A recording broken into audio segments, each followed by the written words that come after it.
उत्तर प्रदेश श्री दिनेश लाल यादव निरहुआ।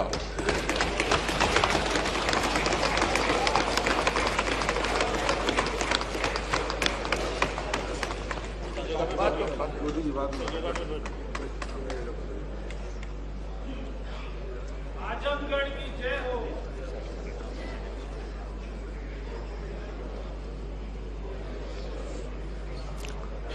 मैं दिनेश लाल यादव निरहुआ जो आजमगढ़ लोकसभा से सदस्य निर्वाचित हुआ हूं,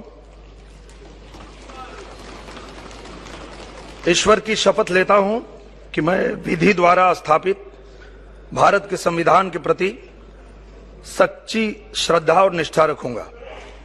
मैं भारत की प्रभुता और अखंडता अक्षुण्ण रखूंगा तथा जिस पद को मैं ग्रहण करने वाला हूं उसके कर्तव्यों का श्रद्धापूर्वक निर्वहन करूंगा। जय भारत, जय भोजपुरी।